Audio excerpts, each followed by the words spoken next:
Hello, Bitcoin news and fun fact of the day. It's kind of one of the same today, and that is that the 200-day moving average for Bitcoin has surpassed $38,000.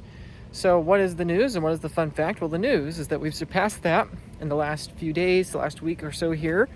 And the fun fact is that the price of one coin very rarely goes below that of that line, that the 200 daily and the 200 weekly moving average price rarely goes down below that, right? Including in bear markets, right? There have been a few times in Bitcoin's history where it has gone below that level, but it has been very, very rare. And even when it has happened, it's only been for a few weeks. And so what this means is that just based on history, it is incredibly low probability that we will ever see Bitcoin significantly below $38,000 ever again for any significant period of time, right? We're talking about, a couple weeks here, a little bit more or less, right? And so why that's the case and why I think that is worthy of that being the news for today is because that means that people that were waiting at the bottom at, let's say, 15,000, 18,000, 20,000, 22,000, 27,000, which I can't believe it was 27,000 only a year ago. It feels like forever ago.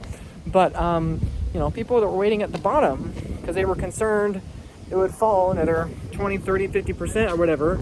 Unfortunately now, just the odds are we're never going to see below 38K again significantly for a period of time, right? Even if we had a big recession, even if we crashed, even if there was some big, economic event, just the odds are pretty low. We're not going to see the low 30s ever again. Now, of course, there's always a possibility that trend can break, but, I don't worry about that, right? I just go live my life and see the world, right? So anyway, that's all I got for that. And it's a good reminder, I think, that the risk is always greater that fiat falls 50% against Bitcoin. That risk is always greater than the risk of Bitcoin falling 50% against fiat. Why is that? The reason for that is because the risk of fiat failure is perpetually higher than the risk of Bitcoin failure. So without further ado, if you liked this, please like the video and subscribe and do all that wonderful stuff. See you tomorrow.